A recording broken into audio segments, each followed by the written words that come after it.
3, 2, 1...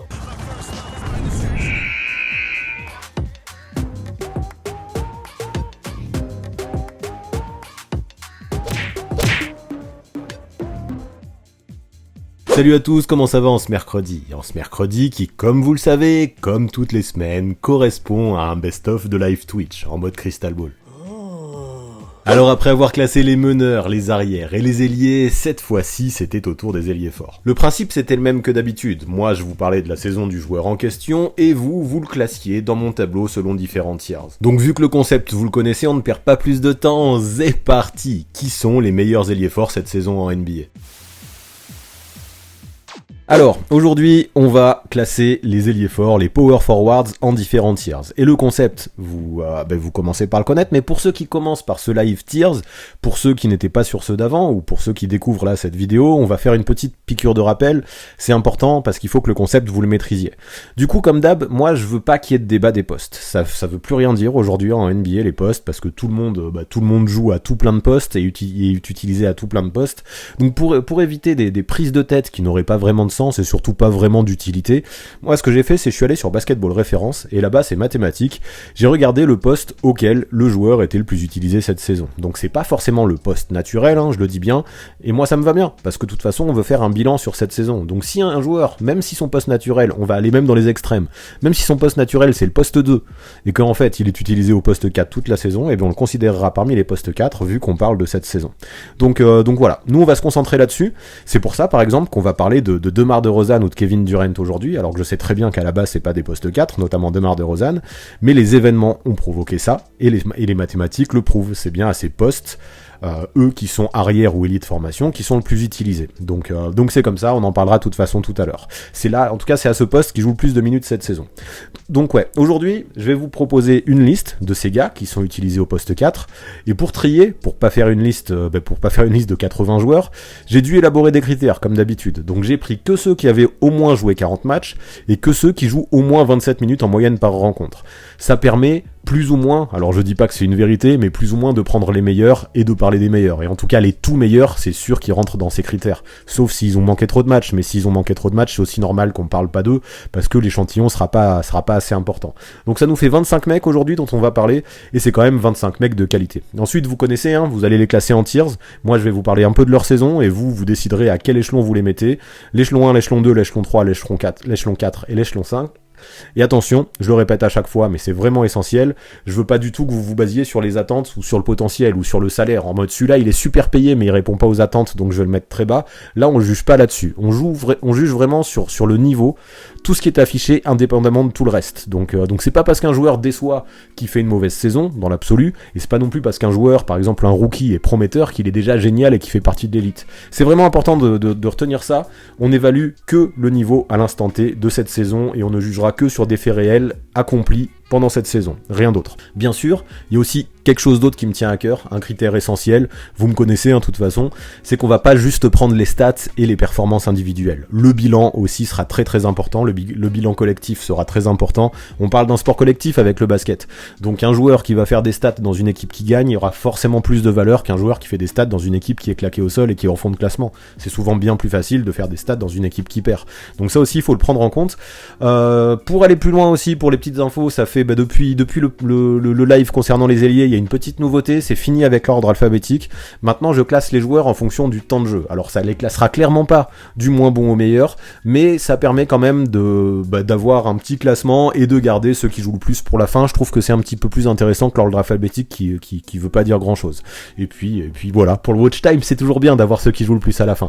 Donc voilà, pareil, au départ, il va falloir classer. Les premiers sera toujours difficile à classer.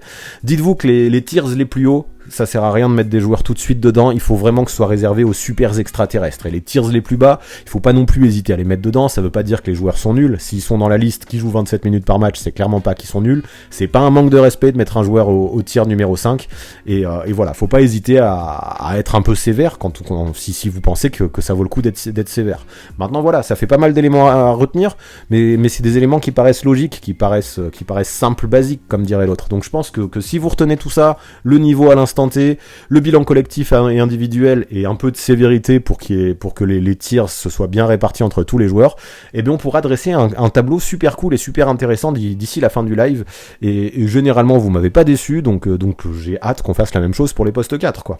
Commençons par Jaren Jackson Jr., qui parmi ma sélection de 25 joueurs aujourd'hui est celui qui joue le moins. Donc clairement, en ce moment, on a les Grizzlies qui gagnent sans Ja Morant, et ça montre qu'on a quand même un très bon collectif. Et on a aussi un Jaren Jackson Jr. qui a manqué des matchs. Peu importe, moi je trouve que Jaren Jackson Jr., on en parle peu cette saison, du moins, alors peu, c'est peut-être pas vrai, mais du moins on n'en parle pas assez à mes yeux. C'est vrai que je comprends qu'on puisse le critiquer sur son impact au scoring qui est assez aléatoire, et son adresse, surtout son adresse qui est carrément sur courant alternatif.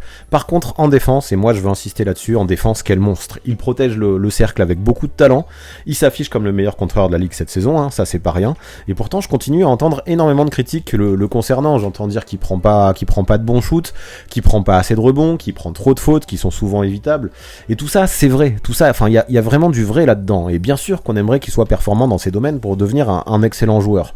Mais heureusement, et moi c'est ce que je me dis, et c'est ce que je retiens dans une équipe des Grizzlies qui marche sur le collectif, il y a beaucoup de joueurs à Memphis qui peuvent compenser ses failles. De plus, pour moi, son impact défensif compense aussi énormément de choses. Et c'était en grande partie grâce à lui, à mon avis, que les Grizzlies possèdent le 4e meilleur defensive rating de toute la ligue. Alors bien sûr, comme je le disais en attaque, il a des soucis, en tout cas il est loin d'être une superstar globalement, mais j'y tiens, il faut mettre, au moins en raison de son impact défensif, au moins un petit peu un minimum de respect, j'ai envie de dire, sur le nom de Jaren Jackson Jr. Donc pour ce qui est de Jaren Jackson Jr., la majorité, c'est-à-dire 70% quand même, vous le mettez à l'échelon numéro 3. Vous êtes 17% à le mettre un peu plus bas à l'échelon numéro 4 et 13% à le mettre à l'échelon numéro 2. De ce que je vois dans le chat, vous êtes d'accord avec moi, vous trouvez que son impact défensif est fou. Certains le critiquent un peu trop en attaque, c'est ceux qui le mettent à l'échelon numéro 4. Certains disent que tellement il est bon en défense et tellement il met des contres, il mérite le 2. Moi je trouve que c'est pas mal, finalement les 70% qui le mettent à l'échelon numéro 3, c'est jamais facile de classer le premier, il servira un petit peu d'étalon pour la suite. Mais moi je vous aurais rejoint comme ça, j'avoue que j'y avais pas réfléchi avant le live, mais là maintenant, vu qu'il faut le mettre quelque part pour commencer, je trouve que c'est très bien l'échelon 3 pour Jaren Jackson Jr. Deuxième joueur dont on parle aujourd'hui, c'est Darius Bazley de OKC. Donc là, c'est acté, en raison d'une fracture du plateau tibial au niveau du genou droit.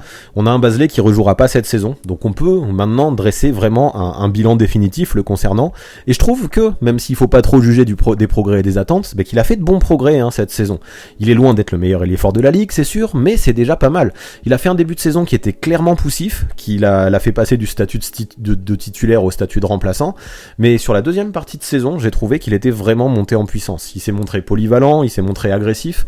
Il a même enchaîné 3 matchs à 25 points ou plus en mars, même si là en ce moment tout le monde se met à scorer à OKC tellement ça joue le tanking. Mais Bazley a montré des choses intéressantes. Il y avait pas mal de questions, je trouve, qui se posaient quant à son vrai poste, mais là maintenant je pense que c'est définitivement un poste 4. Il s'est imposé en stretch 4 à OKC. Alors après c'est vrai, comme je le disais, c'est reconstruction et tanking chez le Thunder, et en termes de résultats, ça manque de compétitivité. Ça fait une saison catastrophique, mais bon, au moins ça aurait pu laisser à Darius Bazley l'occasion de faire les progrès, de se montrer un petit peu, d'obtenir quelques responsabilités et de montrer que définitivement il appartient à cette ligue, quoi. Pour Darius Bazley, c'est assez flagrant, vous êtes 83% à l'avoir mis à l'échelon plus bas, à l'échelon numéro 5. Je répète, ça veut pas dire qu'il est nul, mais ça veut dire qu'il y en a plein de meilleurs et qu'il fait partie sûrement des moins bons d'aujourd'hui. Et 18%, alors ça fait 101%, merci les sondages Twitch, 18% qu'il aurait mis un petit peu plus haut à l'échelon numéro 4. Moi, je l'aurais mis aussi à l'échelon numéro 5. Pour l'instant, c'est sûr, il a montré des progrès et montré des belles choses, mais pour moi, c'est sûrement un peu juste pour viser plus haut, même si c'est un joueur qui a 21 ans, bientôt 22 ans, et pourra potentiellement monter les échelons, mais là, avoir ce niveau dans une équipe aussi peu compétitive, pour moi, ça mérite difficilement mieux que l'échelon numéro 5, donc là-dessus, je suis d'accord avec vous. Prochain joueur dont on parle aujourd'hui, donc le troisième, c'est PJ Tucker du Miami Heat. Donc quand Tucker est arrivé à Miami en début de saison, je me disais que c'était vraiment le choix parfait pour l'équipe de Spoelstra, quoi. C'est un guerrier qui peut se battre, qui peut défendre, qui peut prendre quelques rebonds et qui surtout peut balancer quelques 3 points. Tout ça, c'est vraiment nickel. C'est tout ce qu'il fallait au Heat, qui avait, je trouve, une vraie faille au poste 4 depuis le départ de Jay Crowder. Et franchement, rien à dire, au moins sur la première moitié de la saison, ce rôle, il l'a très bien joué. Sur toute la saison, il est est à 42% à 3 points, il a fait les premiers mois de sa saison, il était à 47-48% à 3 points, c'est quand même d'une violence assez inouïe des pourcentages comme ça, et tout ça a permis à Miami de jouer les premiers rôles à l'Est, et de les jouer encore là en fin de saison. Pendant quasi toute la saison, même si là en ce moment c'est de plus en plus serré là, le sommet de la conférence Est. Alors tout ça c'est vraiment bien, donc j'ai envie de dire que du bien sur PJ Tucker, sauf que mine de rien, et ça aussi il faudra le prendre en compte, c'est que depuis début février c'est la chute libre, mais vraiment pour PJ Tucker. Là sur le mois de mars, et le mois de mars vient de se terminer, il a scoré deux fois moins de points qu'en décembre ou en janvier par exemple, mais le pire moi j'ai trouvé c'était son adresse. Sur ce mois de mars toujours, il est passé de plus de 45% à 3 points comme je disais à 19% sur ce mois. Et là franchement, si on a un PJ Tucker qui met plus de 3 points, parce que c'est un mec qui fait quasiment que ça en attaque, même s'il fait aussi le sale boulot et le travail de l'ombre, mais s'il met plus de 3 points, ça devient désastreux son impact offensif. Donc je veux pas faire de raccourci facile, mais je pense que si le Heat galère un petit peu plus depuis ce mois de mars, il y a une vraie part de responsabilité à mettre sur le dos de PJ Tucker. Bien sûr, il défend encore, mais dans une équipe qui a des objectifs de titre, ça suffit pas pour un titulaire comme lui. Je veux absolument pas oublier son efficacité ultime de début de saison, et je veux pas que vous l'oubliez non plus quand on votera là tout de suite, mais je vais moins lui envoyer de fleurs que s'il avait performé comme il l'a fait en début de saison pendant toute la saison. Donc c'est vrai que si on juge de façon globale, on est aussi obligé de prendre en compte ce qui se passe en ce moment. On a un ailier fort qui a vécu pas mal de hauts, mais aussi pas mal de bas sur toute cette campagne, et il faut espérer pour le Heat que ça se réglera au moment des playoffs, toutes ces montagnes russes pour PJ Tucker. Alors PJ Tucker, encore une fois, il y a vraiment une majorité qui s'est prononcée et qui était d'accord. 67%, vous le mettez à l'échelon numéro 4. Vous étiez 18% à le mettre plus haut à l'échelon numéro 3 et 15% carrément à le mettre à l'échelon numéro 5. Alors l'échelon numéro 5, je trouve que c'est quand même très compliqué parce qu'il a un gros rôle dans une équipe qui gagne, et comme je disais en début de saison, il était parfait dans ce rôle-là. Donc je trouve que c'est sévère de le mettre à l'échelon 5. Par contre, c'est pareil, je peux pas non plus me dire que l'échelon 3 il le mérite au vu là de son mois de mars notamment et de son niveau post-All-Star Break. Quand je vois qu'on a mis Jaren Jackson Jr.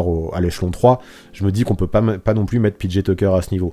Donc ouais, échelon 4 ça me va bien. Je vois dans le chat que vous le critiquez un petit peu en disant qu'il est moins impactant défensivement que ce qu'il pouvait l'être avant. C'est vrai qu'il y a peut-être de ça, mais je trouve quand même que ce qu'il fait en défense et ce qu'il fait dans la combativité, ça reste très propre pour Miami et pour PJ Tucker. Donc joueur suivant, c'est Jay Crowder qui lui aussi est passé par le Heat il y a 2 ans, qui avait un petit peu un rôle à la PJ Tucker, et c'est vrai qu'à la base, on pourrait dire qu'il y a quelques similitudes dans le profil. Bon après, Jay Crowder il a quand même 5 ans de moins et il est bien plus athlétique. Mais au niveau du combat, de la défense, du shoot, du leadership et de la façon d'être vocal, je trouve qu'il y a un petit peu de ça. Cependant, clairement, je trouve que Crowder a un truc en plus, notamment en attaque. Il a cette faculté d'être toujours au bon endroit au bon moment. Offensivement, il est peut-être moins bon que Tucker à longue distance, mais il est beaucoup plus polyvalent. Il peut apporter bien plus de choses, que ce soit par ses écrans et surtout ses cuts, toujours très très bien pensés à Jay Crowder. J'aime bien comment il est capable de s'afficher en leader, lui aussi, avec son statut de vétéran, il peut leader par l'exemple, et il est typiquement le genre de gars qui lâchera jamais rien et qui en défense se défilera devant aucun défi. Il peut rentrer dans LeBron James comme il peut rentrer dans Kevin Durant. Je trouve que c'est fort, il peut même essayer de défendre sur Giannis, il est toujours prêt à sacrifier sur son corps. Bien sûr, à la base, c'est pas du tout le joueur le plus talentueux de la ligue, mais c'est pas grave, parce que c'est un mec qui arrive à compenser avec sa hargne, avec sa rage de vaincre aussi. Donc dans une équipe avec des ambitions, comme les Suns, je trouve que son apport est très très précieux, et dans le Money Time, tu sais, toujours tu peux compter sur lui. Il peut mettre le bon tir, il peut faire le bon cut, il peut faire le hustle qu'il faut, là, en se jetant sur un 50-50 ball par exemple, et tu sais que tu comptes sur lui, il peut apporter pile ce qu'il faudra à ces Phoenix Suns pour gagner des matchs. Donc c'est sûr, en termes de stats, on trouvera bien mieux chez les ailiers forts aujourd'hui. Cependant, dans son rôle, moi je trouve que Jay Crowder est extrêmement performant, et si Phoenix domine autant la ligue cette année, c'est aussi, alors pas que bien sûr, mais aussi grâce à ce qu'il met sur la table tous les soirs. Encore une fois, il y a une grande majorité qui est d'accord, vous êtes 72% à l'avoir mis à l'échelon 3, 17% qui le mettaient un peu plus bas à l'échelon 4, 4% qui le mettaient carrément à l'échelon 5, et après on avait 4% à l'échelon 2 et même 2% à l'échelon 1. Bon, on va peut-être pas abuser non plus. Pour moi, il est ni dans les aliens, ni dans les élites. C'est quand même un joueur collectif par excellence, un role player plus dans une équipe qui gagne. Et pour moi, le mettre à l'échelon 3, comme vous avez décidé de le faire, c'est très cohérent. C'est très cohérent vu les résultats de Phoenix et vu le rôle qu'il a chez ses Suns. Bien sûr, c'est un profil très différent de celui de Jaren Jackson Jr. Mais voilà, comme je disais, un Jay Crowder chez les Suns, ça aide à gagner aussi. Donc un échelon 3, ça me paraît bien. Et je vous rejoins là aussi sur ce vote. Est-ce qu'on va faire un sans faute d'accord ? Ce serait jamais arrivé. Mais pour l'instant, en tout cas sur les 4 premiers, c'est bien parti pour. Maintenant, enchaînons avec Draymond Green. Et lui, qu'on l'aime ou qu'on l'aime pas, c'est impossible de ne pas reconnaître son impact. Clairement, c'est un joueur qui score peu, encore une fois, et au shoot, il a de grandes difficultés. Mais ce qu'il peut apporter en attaque, notamment dans la circulation de balles, vraiment, ça n'a aucun prix. Vraiment. Vous vous rappelez, en début de saison, les Warriors dominaient l'Ouest, ils luttaient avec les Suns au sommet, et ça paraît loin aujourd'hui tout ça. Et aujourd'hui, Golden State est à la lutte pour l'avantage du terrain en play-off, entre la 3e et la 4e place. Et à votre avis, pourquoi ça? Qu'est-ce qui a changé? Eh ben, c'est que Draymond Green, il a manqué plus de 2 mois, il s'est blessé. Et sans lui, il y avait de vrais trous à Golden State, que ce soit en défense ou au rebond. Pire encore, on a un jeu offensif des Warriors qui s'est vraiment détérioré, un ballon qui circulait moins, et un Stephen Curry qui a été le premier à en souffrir. Souvent, ça se voit, hein, quand les deux jouent ensemble, on a un Curry qui aime bien laisser Green porter la balle, pendant que lui, il prend les écrans et il se démarque pour sanctionner en catch and shoot. Et là, sans l'ailier fort, qui est aussi un excellent playmaker pour le trouver au bon moment, au bon endroit, plus rien de tout ça n'était possible, et forcément, on a un Curry qui a eu plus de difficultés. Donc tout ça, ça montre l'importance d'un Draymond Green. Là, ça y est, il est revenu là depuis quelques matchs, et c'est plutôt cool, mais le problème, c'est que maintenant, c'est Stephen Curry qui s'est blessé, c'est un peu la mouise, ça, pour les Warriors, parce que jamais, là, cette saison, ou quasiment jamais, ils ont pu aligner Draymond Green, Klay Thompson et Stephen Curry en même temps, c'est bien dommage, et surtout, là, ça se sentait, après avoir manqué autant de temps de compétition, il manquait de rythme à son retour, Draymond Green, et on sait à quel point c'est important pour un joueur comme Green, la condition physique. Donc je remets pas en question son niveau global, mais jusqu'à il y a quelques jours, je trouvais qu'il manquait encore un peu d'impact. Ça se voyait qu'il n'était pas dans le tempo. Maintenant, ça va mieux là depuis 2-3 matchs, surtout qu'il a joué en back-to-back là ce week-end. Et voilà, donc c'est plutôt bien. Maintenant, ça y est, là, il commence à remettre quelques triples, il commence à refaire des stats où il coche un petit peu toutes les cases. En gros, c'est du 7 points, 7 rebonds, 7 passes. Donc tout ça, c'est cool. Mais si on fait le bilan sur Draymond Green, moi j'ai envie de dire que Curry a besoin de Draymond, tout comme Draymond aussi a besoin de Curry, et c'est aussi pour ça peut-être que c'était plus compliqué à son retour. Donc voilà, après, quoi qu'il en soit, qui score ou pas, qui soit en forme ou pas, il arrivera toujours à être combatif. C'est un compétiteur qui accepte pas la médiocrité, mais clairement, sa blessure a représenté un vrai coup dur dans sa saison à lui, mais aussi dans la saison des Warriors. Et cependant, là, avec son retour et celui qu'on attend de Curry prochainement, il y a des choses qui peuvent encore laisser enthousiaste du côté de Golden State, je pense. Voilà pour Draymond Green, et là, encore une fois, pareil, une grosse majorité, vous êtes 60% à l'avoir mis tout en haut des joueurs qu'on a étudié jusque-là, donc 60% à l'échelon numéro 2, 31% à être un peu plus sévère à l'échelon numéro 3, 5% carrément à l'échelon 1, et 5% carrément à l'échelon 5. Donc il y a à mon avis, il y a 5% de fans et 5% de haters de Draymond. Perso, l'échelon 2, ça me va à peu près, même s'il fait très peu de stats, ça reste quand même quelqu'un qui est élite dans son intelligence de jeu, dans son playmaking et dans sa défense. Quand il a été là, on a eu des Warriors qui étaient performants, qu'il était beaucoup moins quand il était pas là, ça montre son impact et son utilité. Échelon 2, c'est vrai que j'aurais moi aussi hésité entre le 2 et le 3, faudra voir ce que ça donne en fin de live une fois qu'on aura classé tout le monde, mais pour moi, l'échelon 2, ça semble aussi très cohérent. Maintenant, Marcus Morris. Alors lui, ouais, je sais pas trop pourquoi, j'ai même du mal à trouver la réponse moi-même, mais je dois l'avouer, je suis un petit peu attaché à ce joueur.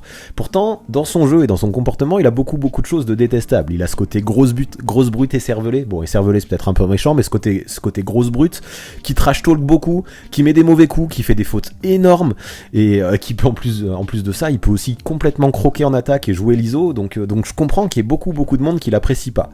Mais mine de rien, il faut s'en rendre compte, c'est indéniable, c'est un joueur qui est talentueux, il sait comment mettre le ballon dans le panier, il peut prendre d'énormes coups de chaud, il peut prendre des rebonds, et surtout, en fait, moi ce que j'apprécie chez lui, c'est que je trouve vraiment à l'image de cette équipe des Clippers. Bien sûr, il y a tout plein d'aspects qu'on peut critiquer dans son jeu, ses choix offensifs, son manque de focus parfois, ses pétages de câbles, son irrégularité, son imprévisibilité, tout ce que vous voulez, mais au moins, il est investi, il se bat, et il veut la win. Et là, avec l'absence de Kawhi pour toute la saison et Paul George qui a manqué tout un paquet de matchs, c'est ce qu'il fallait cette saison chez les Clippers, et ils vont se qualifier pour le play-in, et pour ça, je pense que Marcus Morris a une vraie responsabilité. Ils sont plusieurs à avoir pris les rênes du côté des Clippers. Le temps d'un match, des fois, mais ça suffit. Marcus Morris l'a fait plusieurs fois, Reggie Jackson l'a fait plusieurs fois, Luke Kennard aussi l'a fait quelques fois en ayant été très clutch. Et c'est ça qui me plaît, c'est pour ça que j'aime bien cette équipe des Clippers cette saison, parce que tout le monde peut mettre la main à la pâte avec cette mentalité next man standing un peu, avec les absences de George et Leonard. Et Morris, il a sauvé plusieurs matchs dans la saison, il a fait des perfs à 25-30 points. Il peut balancer quand il est chaud 4, 5, 6, 3 points par match, dont certains qui peuvent être très clutch. C'est un joueur de série, quoi. Et quand ça commence à rentrer, il peut devenir bouillant. Alors c'est sûr, des fois, la réussite n'est pas là, il est à 43% au global cette saison, c'est loin d'être élite, mais bon, il a pas peur non plus de prendre des gros shoots, au contraire même, je crois qu'il aime ça, donc malgré ce côté brut épaisse, malgré le fait que je comprends qu'on le déteste aussi, je pense qu'il reste, malgré ses qualités et ses défauts, un vrai joueur de basket, le Marcus Morris senior. Ok pour Marcus Morris, donc je suis très étonné. Bon, ça a vraiment hésité entre deux échelons, ça a vraiment hésité entre l'échelon 3 et l'échelon 4, mais vous êtes 49% à l'avoir mis à l'échelon 4, alors est-ce que c'est parce que je vous ai influencé, à l'échelon 3, pardon, 49% à l'échelon 3, est-ce que c'est parce que je vous ai influencé en disant que j'aimais beaucoup? Je sais pas, en tout cas c'est la majorité, donc on le met à l'échelon 3, 38% à l'échelon 4, 8% à l'échelon 5 et 5% à l'échelon 2. Moi je pense que alors c'est vrai que là si on compare les joueurs avec qui il est à l'échelon 3, c'est le meilleur scoreur des 3 joueurs. Clairement c'est le meilleur scoreur des 3 joueurs. Maintenant j'ai tendance à penser que pour l'instant dans ces 3 là il est quand même un peu en dessous. Par contre on peut aussi dire qu'il est... non, perso je pense que je l'aurais mis à l'échelon 4. Peut-être un échelon 3,5, mais écoutez, l'échelon 3 ça peut se justifier. Pour moi c'est pas non plus un gros blasphème. Il y aurait eu un petit désaccord là-dessus. Malgré tout l'affect que j'ai pour Maurice, je pense que je l'aurais quand même mis à l'échelon 4. Mais bon, allez, échelon 3 ça me va parce que je l'aime bien, donc je valide ce choix. Le suivant, c'est Kristaps Porzingis. On va parler du laiton et c'est compliqué à juger parce qu'il fait partie de ces joueurs qui ont changé d'équipe et qui n'a pas forcément eu le même impact à Dallas et à Washington. Donc déjà, ce qui est sûr, c'est que cette saison, j'ai trouvé qu'il avait reçu beaucoup de critiques en raison d'une réputation de joueur soft, réputation injury prone aussi qui traîne depuis des années et dont il n'arrive pas à se sortir. Et après, je serais malhonnête de dire que tout ça c'est pas complètement mérité. Cette saison encore, il a connu pas mal de blessures, mais quand même, je veux pas être trop négatif à son sujet parce que je trouve qu'il a rassuré du monde. Il a montré du positif dès le début de saison à Dallas. Je trouvais qu'il se battait plus, qu'il allait plus au rebond, qu'il jouait davantage au poste aussi, qu'il défendait même un petit peu mieux, qu'il protégeait un poil mieux la peinture. Et tout ça, ça a changé de la saison dernière où à part du pick and pop, il apportait quasiment rien.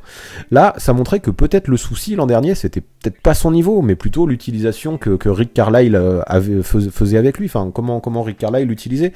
Avec Kidd, en début de saison, tout n'était pas parfait, même si au final il a pas compté sur lui, mais il y avait du mieux quand même. Il y avait du mieux. Après le souci, c'est qu'on attend de lui qu'il ait un niveau All-Star, et c'est pas toujours évident de jouer avec un génie comme Luka Doncic qui porte beaucoup le ballon. Après, je veux pas lui jeter la pierre à Doncic, mais avec son jeu qui s'oriente essentiellement vers des drives ou des step back, il fallait lui laisser la place pour créer. Et le mieux pour laisser la place à Doncic, c'est potentiellement de s'écarter et de se mettre derrière la ligne à 3 points. Donc voilà, il avait peut-être pas trop le choix de faire ça pour Porzingis. Donc maintenant là, il est arrivé chez les Wizards dans un autre contexte et ça se confirme qu'il est quand même un vrai joueur parce que là à Washington, depuis qu'il est là-bas, il tourne à plus de 22 points par match. Je le trouve très bon. On lui donne beaucoup plus le ballon aussi. On le laisse créer son tir. Je le trouve même plutôt percutant, même si effectivement avec les blessures de Bill et de Kuzma, c'est normal qu'il ait pas mal de responsabilités. N'empêche que on a des Wizards malgré ces blessures-là qui gagnent de plus en plus et en fait on se rend compte qu'on a un Porzingis qui peut faire des matchs à 30-35 points, qui peut faire des grosses actions dans des moments qui comptent et ça c'est fort. Il montre qu'il est toujours un vrai joueur de basket. Je peux comprendre qu'on lui reproche pas mal de choses sur ces dernières saisons notamment et même un peu là de toute façon. On pourrait attendre qu'il mette plus de contres et qu'il prenne plus de rebonds.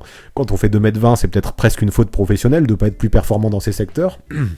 Il a encore aussi des soucis d'irrégularité, c'est vrai, mais n'empêche que, je le répète, cette année, moi je le trouve quand même assez percutant, Kristaps Porzingis, c'est important de le remarquer. Maintenant, faudra voir ce que ça donne avec un Bradley Beal, qui va forcément beaucoup porter la gonfle, faudra voir ce que ça donne aussi le fit avec Kuzma de façon plus précise, mais voilà, il y a quand même une saison assez sympathique, je trouve, du laiton cette saison. Concernant Porzingis, ça a été très serré. Vu que vous êtes 49% à l'avoir mis à l'échelon 3, 44% à l'échelon 4 et 7% à l'échelon 2. Bon, déjà l'échelon 1, l'échelon 2, c'est très haut, je l'aurais jamais mis à l'échelon 2, mais j'aurais hésité entre 3 et 4. Quand je vois qu'on a mis Marcus Morris au 3, forcément, de toute façon, c'est assez hétérogène les échelons. On peut pas avoir que des joueurs du même niveau au même échelon. Tous les échelons seront hétérogènes. On va peut-être avoir beaucoup de monde à l'échelon 3, du coup, vu déjà l'hétérogénéité qu'il y a à cet échelon 3. J'aurais hésité, moi aussi, entre 3 et 4, mais clairement, je l'aurais mis 3. Moi aussi. J'aurais conclu là-dessus. Donc, très serré, comme je dis, 49% échelon 3, 44% échelon 4. Peut-être qu'il aurait fallu un échelon 3,5 pour Morris et Porzingis. Mais si on mettait Morris en 3, moi, je me voyais pas mettre Porzingis en dessous. Donc, ça me va bien, échelon 3. On enchaîne avec Herb Jones. Donc c'est vrai qu'on parle pas mal des rookies cette saison et on voit surtout qu'il y a beaucoup de hype autour de Evan Mobley, de Cade Cunningham ou de Scottie Barnes. D'ailleurs, on va en parler de certains d'entre eux tout à l'heure. Et c'est normal qu'on parle beaucoup d'eux parce qu'ils sont très bons, mais il y en a un qui réalise une super saison cette année dans l'ombre et je trouve que c'est Herb Jones qui joue aux Pelicans. Donc c'est clair, si on regarde seulement ses stats, ça fait pas forcément rêver, quoique pour un rookie c'est déjà très correct, mais le truc c'est que ce qu'il fait, ça se voit pas forcément tout le temps dans les box scores car car ouais, Herb Jones c'est avant tout un expert de la défense. En l'absence de Zion, il a définitivement trouvé sa place de starter au poste 4 chez les Pelicans. Bon, c'est clair, ça n'a rien à voir avec ce que pourrait apporter Williamson, ce qu'il apporte, mais je kiffe quand même ce qu'il peut faire, mais pas qu'en défense. J'ai dit que c'était un excellent défenseur, hein, ça c'est clair et net que c'en est un, mais toutes les petites choses qu'il apporte en attaque, je trouve, sur ses écrans par exemple, sur son jeu sans ballon, eh ben c'est pas mal. On a une attaque de la Nouvelle-Orléans qui tourne bien mieux quand il est sur le terrain. Après, c'est sûr, régulièrement il nous sort des 2 sur 11 ou des 3 sur 11 au tir, ça c'est pas ouf, mais si l'attaque marche bien, c'est aussi parce que Herb Jones, quand il défend, il vole des ballons, il prend des rebonds défensifs, il envoie des passes longue distance pour lancer les transitions, et ça permet aux Pelicans de jouer vite et de scorer facilement. Et là-dessus, il a une vraie responsabilité, je pense, Herb Jones. Le basket, c'est pas forcément que mettre des points soi-même, c'est aussi permettre à ses potes de le faire, tout en empêchant les adversaires de scorer. Et pour ça, on a un Herb Jones qui est un vrai crack, qui est patient, qui est athlétique, qui a un très bon QI basket. Même s'il est rookie, il a déjà 23 ans, et ça se voit, parce que c'est un mec qui est déjà très mature dans son jeu. J'aime ses choix, j'aime sa façon de se placer, de se comporter. Et si les Pels sont bien partis pour se qualifier en play-in, Herb Jones, même s'il est loin d'être une superstar, c'est clair, il a une réelle part de responsabilité dans le collectif. Donc pour ça, chapeau bas à Herb Jones et sa saison rookie. Donc pour Herb Jones, vous êtes 54% à le mettre à l'échelon numéro 4, exactement là où je l'aurais mis aussi. Exactement à cet endroit-là. Vous êtes 38% à le voir un peu plus bas à l'échelon 5, ça je trouve ça sévère, parce que c'est vrai qu'il fait pas des super stats, hein. Il est à 9 points et demi par match, 4 rebonds et 2 passes, ça donne pas forcément envie de le mettre très haut, mais son impact défensif, son impact dans le collectif, son impact dans les toutes petites choses, je trouve qu'il est trop important pour le mettre à l'échelon 5. Moi je le trouve au-dessus de Darius Bazley clairement, donc échelon 4 ça me va. Maintenant, bon, on en reparlera plus tard, mais quand je fais un peu le bilan de ce tableau, je me dis que peut-être qu'on a mis Jaren Jackson Jr. un petit peu bas en début de live, même si c'est toujours très dur de classer le premier. Le suivant, c'est John Collins des Hawks. Et lui, je vais être franc, j'ai quand même un peu de mal à l'évaluer. Le pauvre, en plus, là, il est dans le flou le plus total. On sait pas encore, en fait, s'il pourra rejouer cette saison parce qu'il cumule une blessure au doigt, une autre à la cheville. Tout ça, ça fait qu'il a un avenir à court terme assez incertain. Et le truc, c'est que globalement, cette saison, il me déçoit un peu. Ça se voit pas forcément dans sa ligne de stats. C'est un joueur qui est hyper explosif, qui est très vertical, qui peut aller très haut. Et franchement, j'ai presque envie de me rappeler du niveau qu'il avait réussi à atteindre lors des playoffs de l'an dernier. Mais franchement, parfois, ses choix offensifs, j'ai beaucoup de mal même. Surtout qu'en fait, il peut faire preuve d'une inconstance qui fait peur. Ok, il peut faire des matchs à 20, 22 points, mais il peut aussi faire des matchs à 6, 8 points, si ce n'est pire. Moi, je me rappelle, début mars, il avait fait un match à 2 points à 0 sur 9 face aux Bucks, ça m'avait choqué. Maintenant, je veux pas être non plus trop sévère. Le pauvre, il a eu du mal cette saison avec ses nombreux passages à l'infirmerie. Ça, c'est vrai que ça le suit un peu depuis le début de sa carrière. Là, il a jamais scoré aussi peu depuis sa saison rookie, et ce qui me choque un peu, c'est que sans lui, on voit que les Hawks galèrent pas. Au contraire, on a une équipe qui est sur une très bonne dynamique là dernièrement, et on en oublierait presque qu'il est pas là, le John Collins. Et puis son impact défensif aussi, je me pose des questions. Il a des qualités qui sont vraiment présentes. Il peut être très vertical, il peut aller très haut, mais le focus, lui, est pas toujours là. Et c'est pour ces raisons, je pense que cette année, il est arrivé que Macmillan le sorte carrément de la rotation en fin de match. Maintenant, attention, faut pas non plus trop tirer sur lui à boulet rouge. Il reste un joueur très polyvalent, qui peut faire tout plein de choses sur un terrain, hein. Au poste 4, vraiment, il peut s'écarter, il peut scorer aux 3 niveaux, et il a du talent, ça c'est sûr, il a vraiment beaucoup de talent. Et je suis sûr que si les Hawks peuvent l'avoir en playoff, ils cracheront pas dessus tellement il peut apporter. C'est juste qu'il est irrégulier pour l'instant. Donc moi je pense à tout ce qu'il peut apporter autant que je précise, mais au scoring et au rebond, un jour où il est dans son match, il peut être très bon. En défense, c'est pareil, ce que je disais. Vu ses qualités, quand il est focus, il peut être excellent. Donc je suis persuadé que s'il revient, il peut rebondir. S'il revient de sa blessure, de ses blessures suffisamment bien. Mais en attendant, pour l'instant, ça s'est pas encore fait. Et cette saison, même si tout n'est pas à jeter concernant John Collins, loin de là, j'ai un petit goût d'inachevé le concernant. Ok, pour John Collins, vous l'avez mis au tir fort. 52% à l'échelon numéro 4 pour John Collins. Vous étiez 26% à le mettre plus haut à l'échelon 3, 23% plus bas à l'échelon 5. Moi, perso, échelon 5, non, je l'aurais clairement pas mis à l'échelon 5. J'aurais hésité entre l'échelon 3 et l'échelon 4. Quand je vois qu'on a du Morris et du Porzingis à l'échelon 3, peut-être que je lui aurais trouvé une petite place à l'échelon 3. En fait, ce qui devient compliqué à juger, et ça je le répète, c'est peut-être la présence de Jaren Jackson Jr. que moi, perso, j'ai envie de monter de plus en plus quand on fait ce tableau. Parce que je trouve qu'il est vraiment au-dessus de tous les autres de l'échelon 3, même si Jay Crowder arrive pas loin derrière. Mais vu qu'on a Jackson Jr. à l'échelon 3, Collins à l'échelon 4, ça me va bien, même si pour moi il rivalise tout à fait avec des mecs comme Marcus Morris quand même, par exemple. Mais Marcus Morris, j'avais dit que ce serait plutôt échelon 4 pour moi. Donc allez, de toute façon, c'est votre choix. On met John Collins ici, ça reste des légers désaccords entre 3 et 4, c'est pas non plus des gros blasphèmes, quoi. La suite, c'est Bojan Bogdanovic. Et je suis content de parler du Croate, parce que sur la fin de saison, là, il est en train d'exploser. Bon, après, il a été blessé, il a manqué une dizaine de matchs dernièrement. Et Utah, je trouve, pendant les matchs qu'il a manqué, a été particulièrement en difficulté. Et je peux pas croire que ce soit pas lié avec l'absence de Bogdanovic, au moins en partie. De toute façon, il suffit de regarder le bilan du Jazz sans Boguet, et c'est pas du tout glorieux, quoi. C'est un super scoreur, qui est adroit, qui joue intelligemment. Dans le jeu de Snyder, qui se base énormément sur le shoot extérieur, c'est un pion qui est définitivement essentiel. Bon, il a pas fait non plus trop souvent, mais il peut faire des matchs à 30-35 points de temps en temps. Il enchaîne les missiles derrière la ligne, et sans son spacing, sans ses qualités, on a une attaque du Jazz qui tourne moins bien. Donc c'est pas qu'un shooter de loin, en plus de ça. C'est vrai que je parle beaucoup de son shoot, mais c'est pas qu'un shooter de loin. C'est aussi un gars qui a il y a même des super fondamentaux, qui possède un vrai QI basket, et qui, un peu grâce à ses feintes, sa lecture des défenses, ses appuis, il arrive vraiment à s'approcher du cercle malgré son manque d'explosivité. Non, vraiment, en plus de ça, il a des pourcentages qui sont propres. Il est à 45% au tir au global, il est à 39% à 3 points, et pour un gars qui prend des shoots si difficiles, moi je trouve que c'est impressionnant. Donc bien sûr, c'est pas une superstar lui non plus, c'est pas non plus un défenseur d'élite, faut le prendre en compte, mais c'est un scoreur génial qui joue hyper intelligemment, et ça, dans une équipe comme le Jazz, qui est toujours attendu assez haut, malgré les doutes qu'il y a à leur sujet, faut le dire, ça mérite un minimum de considération, je pense, pour Bojan Bogdanovic. Alors pour Bogdanovic, c'est pareil, vous êtes à peu près tous d'accord, parce que c'est 71% qu'il met à l'échelon numéro 3. Vous étiez 20% à le mettre plus bas à l'échelon numéro 4, 6% carrément en numéro 5, et 3% en numéro 2. Non, quand on voit qui il y a déjà à cet échelon 3, notamment du Jaren Jackson Jr., je veux pas mettre Bogdanovic plus haut. Peut-être que si on avait mis Jaren Jackson Jr. au tier 2, il aurait peut-être pu imaginer un tier 2,5, mais non, peut-être que je le vois un peu trop haut. Non, je pense qu'il est à sa place, hein, Bogdanovic, mais vraiment, on fera le bilan en fin de live, mais je crois qu'on va avoir un échelon 3 super hétérogène, vu déjà les différences de niveau qu'il y a entre certains. Mais allez, 71%, moi je suis d'accord avec vous pour l'échelon 3 concernant Bogdanovic. Allez, voici maintenant Lauri Markkanen. Après un Croate, un Finlandais. Ça faisait au moins 2 ans que le gars me faisait beaucoup douter à Chicago. Sûrement très mal utilisé, hein. Il était réduit qu'au rôle de spot-up shooter un peu, et c'était frustrant parce que c'était légitime d'attendre bien plus de sa part au vu de sa bonne saison sophomore notamment. J'avais bien aimé le Lauri Markkanen de sa deuxième saison. Après, je suis sévère quand même parce que ça c'était surtout le cas il y a 2 ans. Mine de rien, l'an dernier avec Billy Donovan, il y avait du mieux. Je le trouvais plus motivé, plus agressif, et ses pourcentages avaient pris un bon boost. Et le truc, c'est que si on regarde ses stats là, c'est vrai que c'est pas beaucoup mieux que ses dernières saisons, donc là ça pourrait faire douter. Et puis si on regarde ses pourcentages, c'est même moins bien que la saison dernière. Pourtant, je trouve que dans le bon début de saison des Cavs, on a un Lauri Markkanen qui a eu un bon rôle. Il a été utilisé en alternance entre le poste 3 et le poste 4, et il s'est transformé, en tout cas il a pu assumer son rôle de danger constant de loin. Il peut ouvrir la raquette pour tous les autres, et ça c'est essentiel à Cleveland. Même s'il met pas tous ses tirs, c'est un mec que tu peux pas oublier défensivement s'il est seul derrière la ligne à 3 points.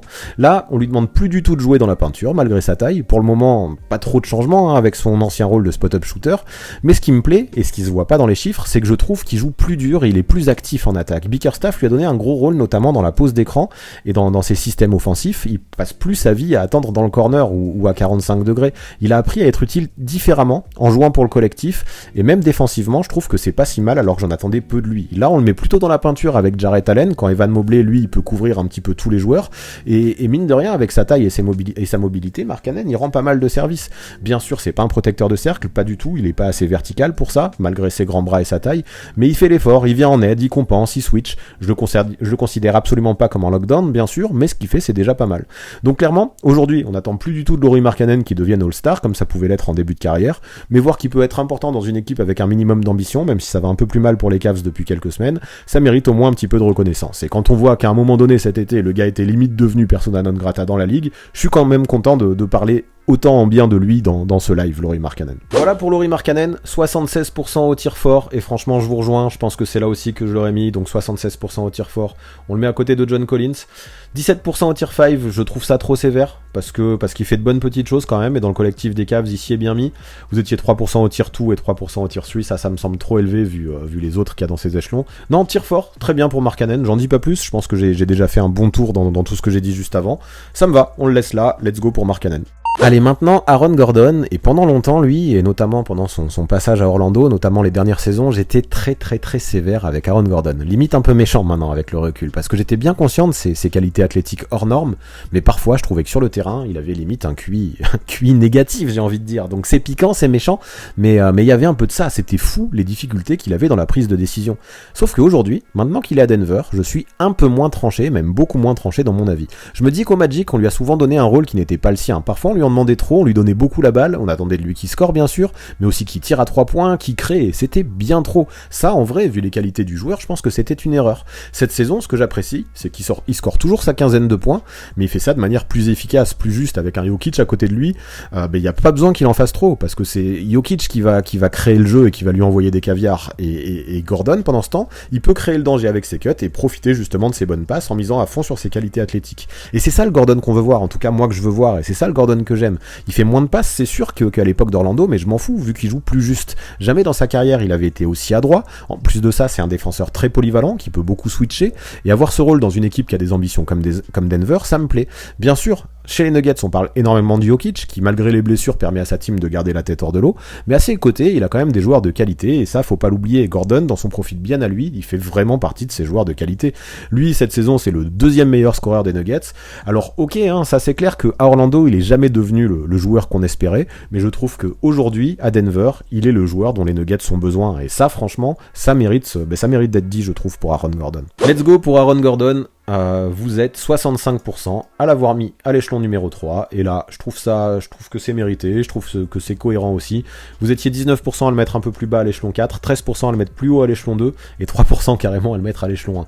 Non, l'échelon 3, pareil, encore une fois, au vu de la concurrence, ça me semble mérité pour Aaron Gordon, et moi j'apprécie, encore une fois, je le répète, mais je trouve que c'est important, j'apprécie le rôle qu'il a à Denver, où il est beaucoup plus utilisé en tant que finisseur qu'en tant que créateur, et à mon sens, c'est comme ça que tu tires un peu la quintessence, je trouve, d'un joueur comme Gordon, qui, en l'absence de Michael Porter Jr. et Jamal Murray, c'est un peu une option 2 par défaut, mais son rôle d'option 2, il le fait bien, et surtout qu'il est utile des deux côtés du terrain.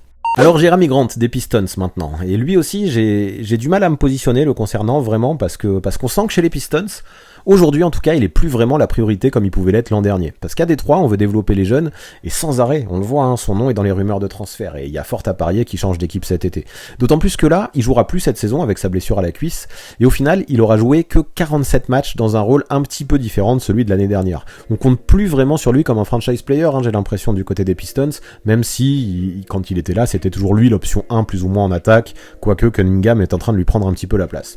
Mais là, il avait presque plus le rôle de vétéran, même s'il a que 28 ans, qui a du talent c'est sûr, mais qui était plutôt là pour encadrer les jeunes. Et en vrai, ça m'étonnerait pas non plus que ses absences aient été un petit peu prolongées volontairement, pour justement laisser sa place aux jeunes. J'en sais rien après, parce que c'est vrai qu'il a enchaîné les déconvenus cette saison. Il s'est rompu un ligament du pouce, je crois, il a eu le Covid, maintenant il s'est fait mal à la cuisse, il me semble qu'il a dû manquer aussi 1 ou 2 matchs à cause de son genou. Il a enchaîné les petites blessures et les plus grosses. Donc voilà, maintenant je le répète, l'objectif des Pistons, c'est l'avenir, et Jerami Grant, pour l'avenir, à mon avis, il fait plus partie des plans, et c'est mieux de donner du temps de jeu aux gamins à développer, comme Saddiq Bey, qui joue lui plutôt au poste 3, mais qui peut alterner avec le poste 4, et aussi un Marvin Bagley, qui est arrivé à la deadline, là, et que je trouve plutôt bon au poste 4 du côté de Détroit.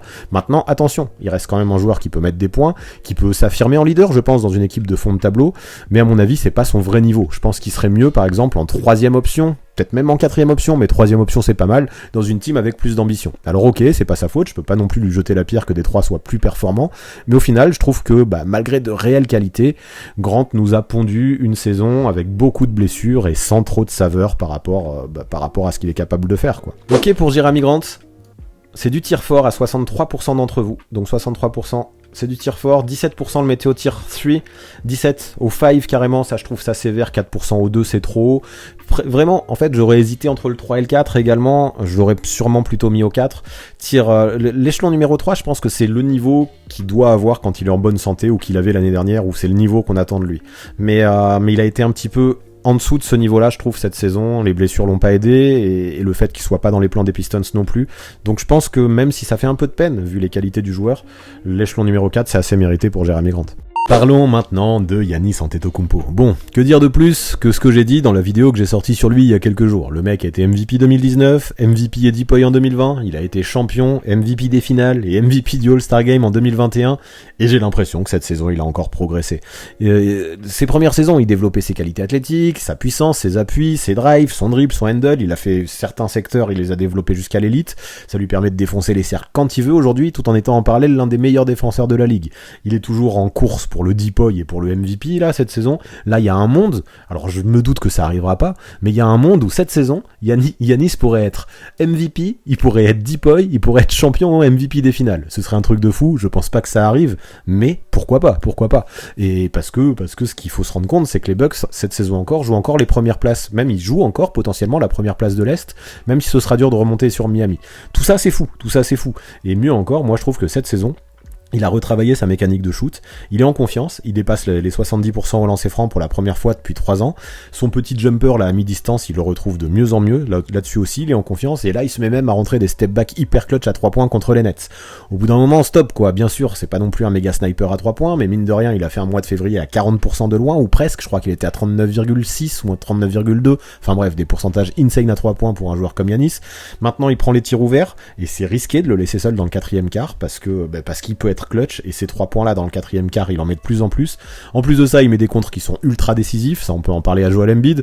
Il continue à défoncer tout le monde quand il attaque le cercle, il s'affiche en leader, il peut atteindre les 50 points, il est dans le top 3 des scoreurs, dans le top 5 des rebondeurs, il est aussi bien classé dans tout ce qui est des passes, dans tout ce qui est des contres, enfin qu'est-ce que vous voulez dire, il tourne à 6 passes par match, plus d'un contre de moyenne, il banalise le fait de tourner à 30 points 12 rebonds limite, tout ça en jouant moins de 33 minutes cette saison, c'est pour ça qu'on en parle aussitôt, parce que mine de rien il fait des stats de fou, mais il joue pas beaucoup, il est assez économisé.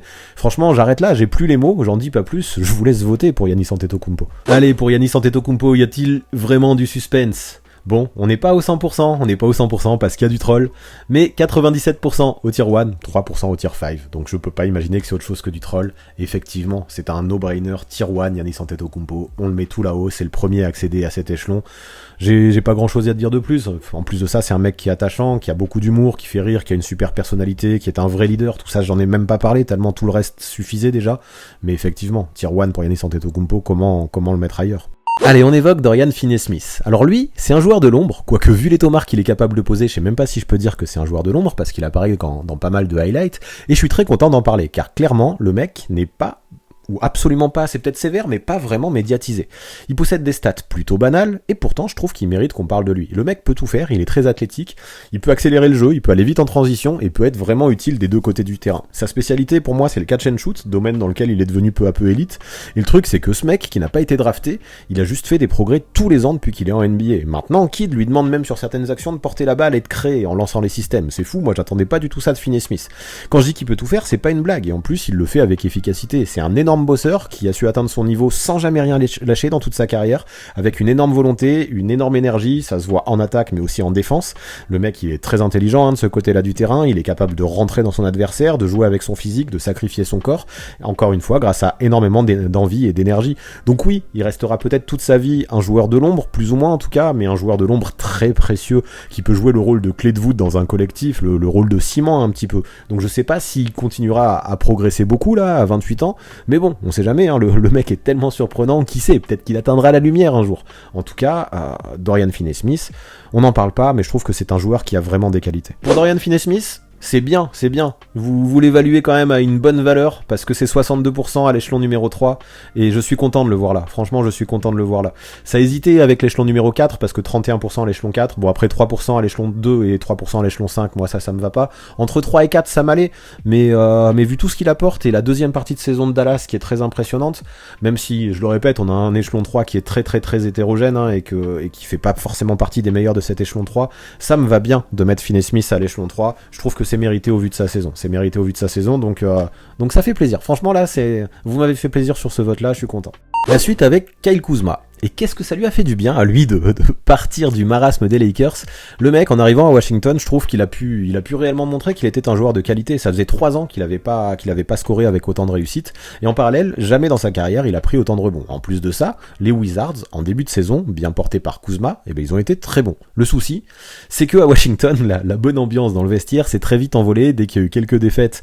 Il y a eu pas mal d'histoires hors terrain et Washington a dégringolé dans le classement. Et depuis, à la deadline, on a fait un grand grand ménage du côté des Wizards. Et l'équipe actuelle ne ressemble plus vraiment à celle du début de saison. En parallèle, on a un Kuzma qui depuis est irrégulier, qui est capable de faire des mois à 22 points et 11 rebonds et d'autres mois à 13 points 6 rebonds, donc ça montre qu'il a des hauts et des bas dans sa saison. Je veux pas non plus lui jeter totalement la pierre parce qu'il a de bonnes excuses, parce qu'il a ses coéquipiers qui ont énormément changé, comme je l'ai dit. Son rôle a évolué aussi, avec un Bill qui était là, un Bill qui était plus là, et en plus de ça, lui, il venait d'arriver dans une toute nouvelle équipe qui est toute pleine d'incertitudes. Difficile quand même d'être régulier pour Kyle Kuzma, mais difficile aussi de dire que c'est un joueur constant. Malgré de très bons matchs, toute la saison, on savait jamais trop à quoi s'attendre, on savait jamais s'il allait être énorme ou s'il allait passer à côté, et au final, c'est dommage, hein, au vu du bon début d'exercice qu'ils ont fait, les Wizards, mais ils feront pas le play-in tournament. Donc clairement, j'ai pas envie de trop l'accuser pour ça, je veux pas dire que c'est la faute de Kuzma, mais forcément c'est très décevant.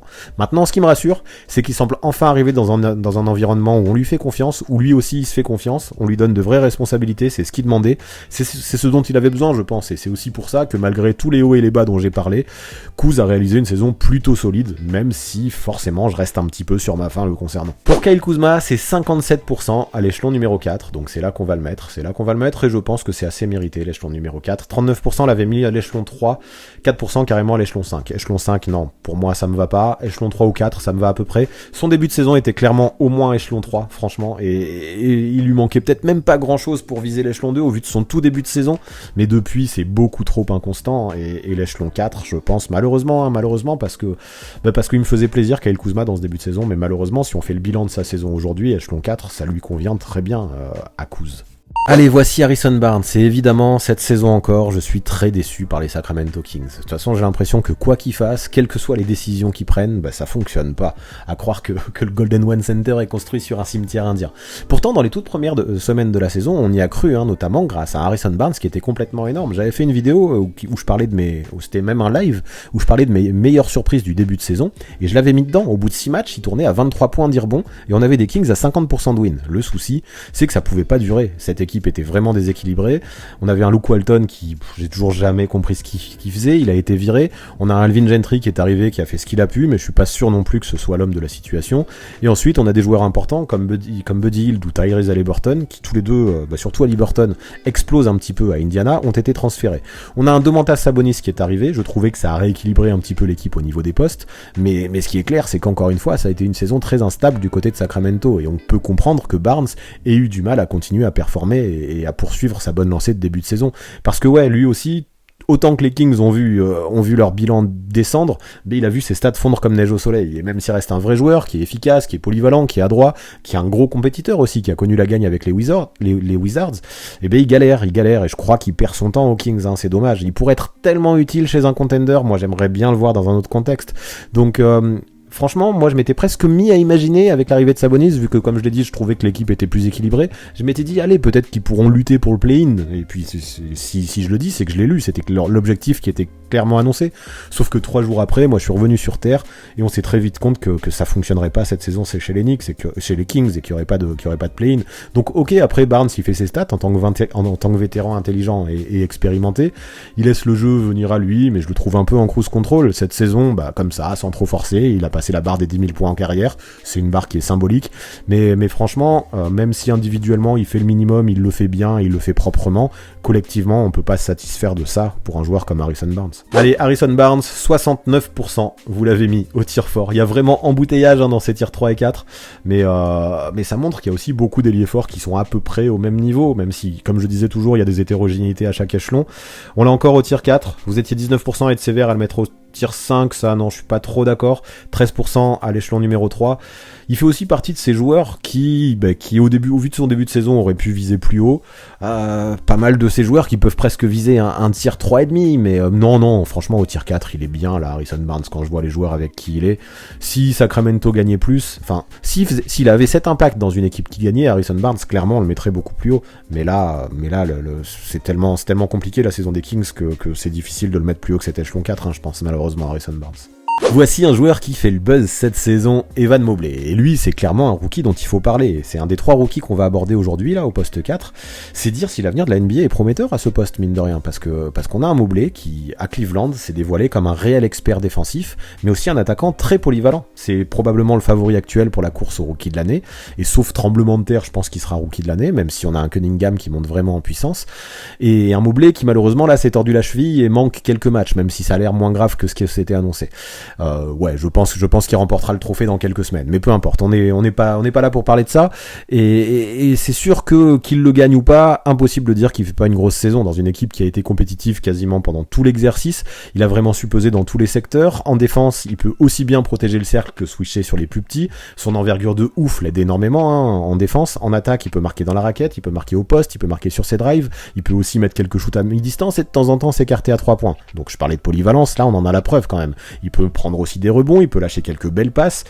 Voilà, polyvalence, vous êtes servi, je pense. Il est réellement l'une des clés du renouveau des Cavaliers cette année. Donc vraiment bravo à lui, parce que dans un 5 tall ball qui a été fait par Bickerstaff, avec justement avec Evan Mobley, avec Jarrett Allen et Lauri Markkanen, on se demandait et on se disait que ce serait difficile pour un rookie de trouver une place. Mobley l'a trouvé directement, et si bien sûr son avenir est prometteur, ce qu'il a montré cette saison, c'est déjà très haut niveau. Evan Mobley. Allez, pour Evan Mobley, je cache pas que j'attendais pas si haut, mais vous êtes 58% à l'avoir mis au tier 2 aux côtés de Draymond Green. 58% au tier 2 aux côtés de Draymond Green, 39% le mettait un peu en dessous à l'échelon numéro 3, et 3% le mettait carrément à l'échelon numéro 4. Pour moi, de toute façon, ça se réfléchissait entre l'échelon numéro 2 et le numéro 3. Je pense que si j'avais voté, quand je vois Jaren Jackson Jr. à l'échelon numéro 3, je l'aurais mis aussi à l'échelon numéro 3, parce que je le rappelle, on mise pas sur les attentes et le potentiel. Clairement, lui, plus tard, dans les années à venir, il pourra viser définitivement l'échelon 2, voire peut-être le 1. Aujourd'hui, je l'aurais peut-être mis au 3, parce que même si tout ce qu'il montre, c'est très fort des deux côtés du terrain et très polyvalent, je pense qu'il peut encore progresser et faire tout plein de choses qui lui permettront d'atteindre le 2. Maintenant, il n'y a pas blasphème non plus de le mettre au 2, et c'est juste que si on met Mobley au 2, il y en a peut-être un, voire 2 du 3 que j'aurais pensé à monter. Mais allez, ça me va pour Evan Mobley à l'échelon 2, c'est votre choix aussi, et ça se respecte. Allez, évoquons Tobias Harris. Ah, Toby. Elle est compliquée sa saison 1. Je l'avais super apprécié la saison dernière, pour sa première avec Doc Rivers à Philadelphie. Il avait déjà connu Doc Rivers chez les Clippers. Et là, cette année, encore plus en l'absence de Ben Simmons, j'en attendais beaucoup de sa part. Bien sûr, on va pas le juger en fonction de ça, on va pas le juger non plus en fonction de son énorme salaire. Mais moi, je voulais qu'il s'impose en deuxième option derrière Joel Embiid. Et pourtant, malgré ça, le gars, il a tourné à 2 points de moins en moyenne que l'an passé, avec des pourcentages qui sont quand même toujours très très corrects. Il prend toujours aussi ses 6-7 rebonds, il fait aussi quelques passes, mais c'est frustrant de voir qu'il a pas réussi à s'imposer en option 2. Et en fait, ça fait tellement longtemps, je trouve, qu'on attend de voir un Toby plus agressif. Là, avant l'arrivée de Harden, c'était plus Maxi, l'option 2, que Tobias Harris. Comme quoi, Harris, dans une équipe qui a des ambitions, il a plus peut-être un rôle d'option 3 que d'option 2. Il a besoin d'avoir plus d'espace, je pense, pour créer, et quand les défenses adverses se concentrent sur lui, il a tendance à être un petit peu en galère. Pourtant, je trouve qu'il s'en sortait très bien dans un rôle de leader aux Clippers il y a 4 ans, mais ça je le vois plus vraiment, et on a aussi des Sixers qui sont plus compétitifs que les Sixers que les Clippers d'il y a 4 ans. Maintenant attention, parce que depuis quelques matchs, même s'il y a toujours des hauts et des bas, maintenant que Harden est là, je trouve qu'on voit un autre Toby. Il score pas non plus beaucoup plus, mais il est plus adroit, plus efficace, il semble davantage en confiance derrière les lignes à 3 points, il met ses tirs ouverts, et forcément ça aide le fait qu'il ait moins de défense sur lui. J'apprécie aussi comment il peut aller provoquer au poste pour sanctionner à mi-distance avec son petit turnaround, ça c'est devenu un de ses gestes signature. Il apporte des solutions dans une attaque de Philly que je trouve beaucoup trop statique depuis pas mal de matchs, depuis l'arrivée d'Harden en fait. Donc clairement, c'est sûr, j'en attendais beaucoup plus de Harris, et son début de saison, même s'il était correct il était pas du tout à la hauteur de mes attentes. Mais voilà, je le répète, ce qu'il montre depuis quelques semaines, ça me rassure un petit peu. Quelques semaines, même si, il lui a fallu quand même un vrai temps d'adaptation depuis l'arrivée du barbu. Donc, mais voilà, ça va mieux. C'est pas aussi catastrophique que ce que ça l'a été. Donc forcément, si on avait lu toute la saison et pas juste son dernier mois, ça donne envie d'être sévère, mais je vais être moins sévère, je pense, aujourd'hui avec lui que ce que je l'aurais été en février, par exemple. Ok, pour Tobias Harris, ça a été très serré entre 2 échelons, entre l'échelon 3 et l'échelon 4, encore une fois. On continue l'embouteillage à ces 2 échelons, mais pour Tobias Harris, vous avez été plus nombreux, c'est-à-dire 50% à le mettre à l'échelon 4, alors que vous étiez 43% à le mettre à l'échelon 3. Après, il y a eu 4% à l'échelon 2, ça c'est trop haut, 4% à l'échelon 5, ça c'est trop bas. Pareil, hein, j'aurais hésité entre les deux, et clairement, lui aussi, il fait partie de ces gars qui auraient pu être à un échelon 3,5. J'aurais peut-être voté 3, mais peut-être c'est parce que je le vois aussi beaucoup jouer, et parce que j'ai envie d'être aussi tolérant avec ce qu'il fait ces derniers temps. Mais c'est vrai que si on analyse toute sa saison, et pas juste son dernier mois, c'est plutôt échelon 4. Même si, moi, clairement, je le répète, j'aurais peut-être voté échelon 3, mais je vais pas vous en vouloir du tout de l'avoir mis à l'échelon 4. De toute façon, on le voit dans les votes, 50% pour le 3 et 50% pour le 4 et 43% pour le 3, c'était très serré. Allez, Julius Randle, et je pense que Tobias Harris, si vous avez été beaucoup à le mettre à l'échelon 4, c'est que vous attendiez beaucoup de lui, même si j'aimerais qu'on essaye de faire les votes sans prendre en compte ces attentes-là. Et Julius Randle, ça va être très difficile, je pense, de pas prendre en fonction les attentes, même si c'est ce que je vous demande. Et là, même si j'aime pas trop ça, hein, je vais être obligé d'être sévère, parce que lui, il m'a déçu, hein, Julius Randle, clairement. Ce qui est compliqué, c'est que, ouais, moi aussi, hein, j'avais d'énormes attentes le concernant. Et aujourd'hui, je répète, on prend pas ça en compte, on prend que le niveau de jeu sur cette saison, rien d'autre. Et en termes de chiffres, bien sûr, ça pourrait être beaucoup mieux, mais c'est quand même pas dégueulasse. Il met sa vingtaine de points, il prend sa dizaine de rebonds, ça va.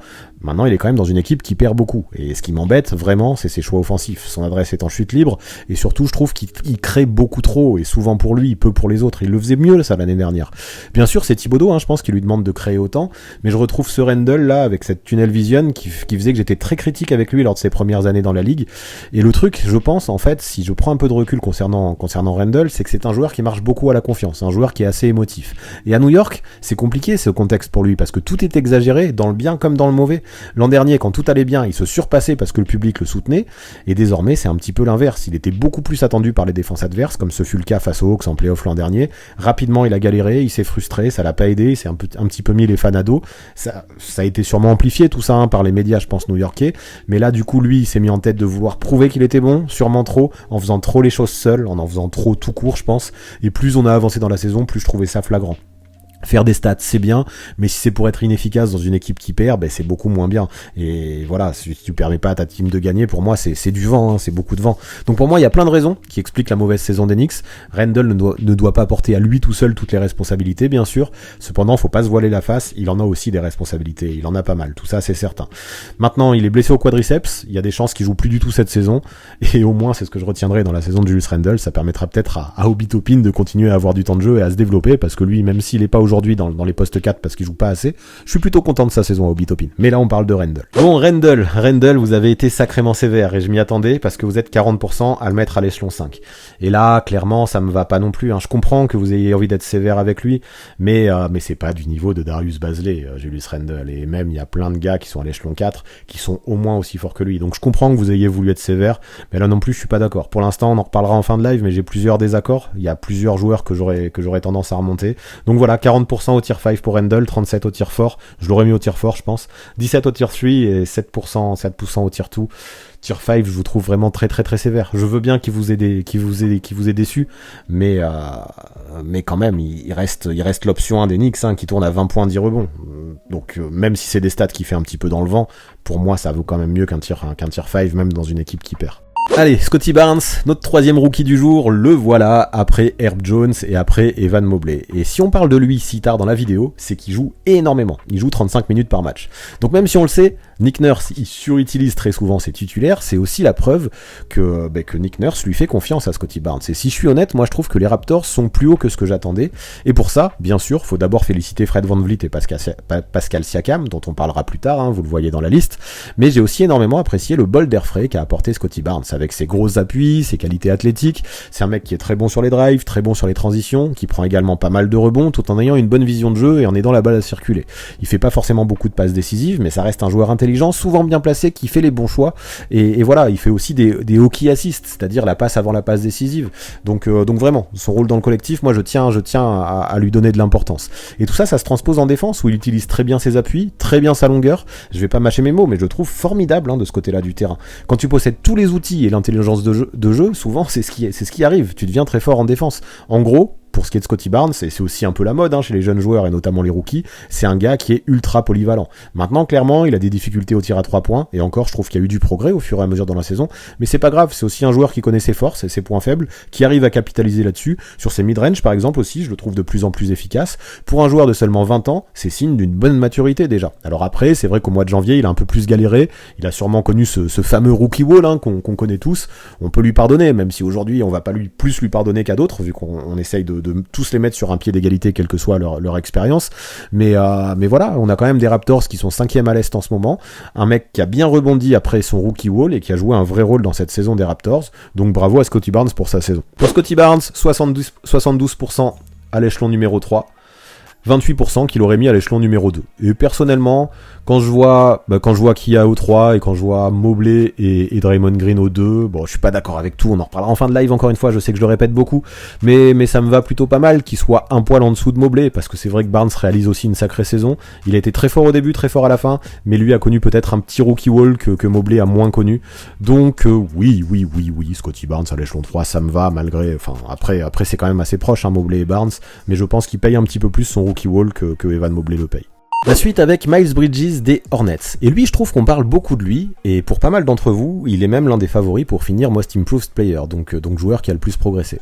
Sauf que moi, tout ça, je veux bien l'entendre, mais je vais être un peu plus sévère. Bien sûr, il a fait d'énormes choses, notamment en début de saison, je m'attendais pas non plus à ce qu'il tourne à 20 points par match, et avec ses épaules et ses qualités athlétiques, il fait partie de ces gars qui peuvent littéralement tout démolir sur leur drive en finissant avec des dunks surpuissants. En plus de ça, il tourne quasiment à 50% de réussite, il perd moins de 2 ballons par rencontre, on peut pas dire qu'il commette beaucoup de déchets. Par contre, je le répète, vous allez trouver peut-être sévère, mais parfois je trouve qu'il manque de patience.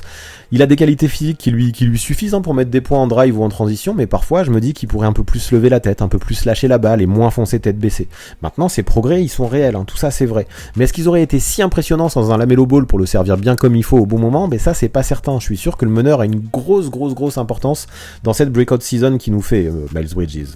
On a un ailier fort qui a quand même connu des hauts et des bas cette saison, et comme par hasard, souvent, ces mauvaises périodes ont correspondu au moment où Lamelo Ball ne jouait pas. Maintenant voilà, on va pas lui enlever ce qu'il fait de bien, il a beaucoup de talent, faut le noter. Je dis juste qu'il fait partie de ce genre de gars qui a besoin d'une bonne circulation de balles pour briller sur ses cuts par exemple.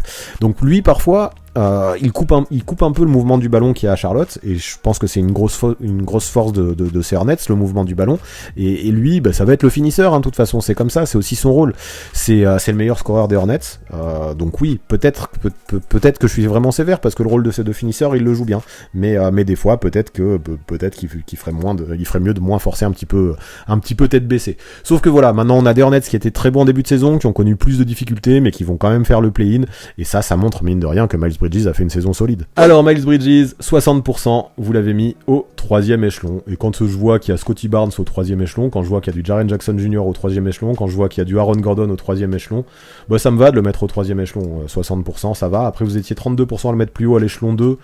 Pourquoi pas, de toute façon ça se jouait entre ces deux échelons là, pourquoi pas, moi il n'y a aucun de ces deux échelons qui m'aurait choqué, même si maintenant on commence à avoir un vrai embouteillage à l'échelon 3, vous étiez 8% à le mettre à l'échelon 4, et ça par contre moi j'aurais trouvé ça trop sévère.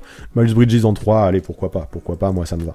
Maintenant, DeMar DeRozan. Alors lui, ça me fait très bizarre de parler de lui comme un ailier fort, mais c'est comme ça, c'est bien ce que les chiffres disent, parce que c'est vrai, de toute façon DeRozan il est un peu utilisé à toutes les sauces, et à la base c'était un poste 2, et il est utilisé au poste 2 cette saison aux Bulls, au poste 3, mais c'est au poste 4 qu'il a joué le plus de minutes cette saison à Chicago, et ça notamment ça a été dû à la blessure de Patrick Williams en début de saison. Maintenant en vrai, son poste, on s'en fout, c'est comme ça, on en parle aujourd'hui, et sa saison elle mérite d'être mise en avant. Le mec il avait jamais autant scoré en carrière, dernièrement encore il a mis 50 points, pour aller plus loin, c'est aussi le roi des 4e quart-temps, je le répète, tout le monde le sait, c'est celui qui score le plus dans ces moments, et dans toute la NBA, dans le money time, voilà, c'est le meilleur scoreur, et tout ça en fait déjà des choses et des points qui comptent, je pense, dans cette vidéo du jour. Surtout que plus sa carrière avance, plus je le trouve bon pour servir les autres. Je trouve que son passage aux Spurs lui a fait énormément de bien sous Popovich, il a encore appris d'autres choses, et j'ai jamais trouvé aussi juste dans son jeu, aussi efficace. Aujourd'hui, il a oublié un petit peu l'idée de prendre trop de tirs de loin, comme il le faisait encore il y a 3-4 ans, il essayait de s'adapter à cette NBA là, mais aujourd'hui il a compris que c'était pas comme ça qu'il fallait qu'il brille. Il a très bien compris que lui c'était le roi du mid-range, et maintenant il insiste dessus, il le fait à fond, et il a raison parce que c'est un domaine dans lequel il est juste létal. Il a toute la confiance qu'il faut, et maintenant il en use. J'allais dire il en abuse, mais non, parce qu'il en use à bon escient vu comment il est fort. Il en use encore et encore. On va pas lui en vouloir parce que quoi qu'en disent les analytics, on sait très bien que les analytics ont du mal avec le shoot à mi-distance, mais je m'en fous. Des fois, il faut aussi délaisser les analytics et regarder comment se joue le basket. Et ce qu'on voit quand on regarde DeRozan, c'est que le mid-range ça fonctionne très bien pour lui parce que c'est un joueur qui connaît parfaitement ses spots et qui sait très bien comment il peut être efficace. À 33 ans, là, je le trouve au top en termes de maturité et de compréhension du jeu. Et même s'il a peut-être de moins bonne qualité athlétique que ce qu'il en avait avant, je m'en fous totalement. Il arrive tout à fait à briller autrement et peut-être même à briller encore plus. C'est un compétiteur qui non seulement veut gagner, mais qui aussi, là, ça se sent. Il a chip on the shoulder, comme ils disent les Américains. Il a des choses à prouver, vu le traitement qu'il a reçu dans les médias cet été. Je rappelle que sur ESPN, là, avant le début de la saison, on pouvait lire que sa signature aux Bulls, c'était le pire move de toute l'intersaison. Et je crois que là, on peut le dire aujourd'hui, il y a eu erreur. Alors c'est sûr que après, même s'il fait le minimum, c'est pas lui qui transformera la défense des Bulls. Ça reste un défenseur correct, mais loin d'être un défenseur élite. Et c'est vrai que les Bulls, ils ont un petit peu galéré défensivement cette année. Mais voilà, après c'est vrai aussi, on peut rajouter, j'ai l'impression d'être très sévère, j'avais presque pas envie d'en parler, mais aussi on a Chicago qui est en difficulté depuis quelques temps, et Chicago a chuté dans les classements. Ça pourrait le pénaliser un peu tout ça, et encore pas trop, parce que DeRozan, je trouve qu'il a gardé son niveau, et c'est pas forcément sa faute. Chicago aussi connaît beaucoup de blessures, donc ça m'empêche pas d'être persuadé qu'il est en train de réaliser une super saison, et preuve en est son trophée de meilleur joueur du mois à l'Est au mois de février là. Allez, pour DeMar DeRozan, vous êtes 85% à le mettre au tier 1, 15% au tier 2, et moi je suis d'accord aussi, même si forcément il va y avoir des disparités aussi dans ce tier 1, ouais, il est clairement au-dessus de Draymond Green et de Evan Mobley, donc DeRozan tier 1, c'est une évidence pour moi aussi, c'est une évidence, donc je rejoins les 85%. Bien maintenant, Kevin Durant. On arrive à la fin de ce live et là, on aborde un sacré morceau. Lui, je sais que beaucoup l'aiment pas au vu de son caractère, de sa décision d'avoir quitté OKC comme il l'avait fait pour aller aux Warriors. Il y en a aussi qui lui veulent encore de ça. Mais peu importe, on n'est pas là pour juger de ça. Et qu'est-ce qui m'impressionne ?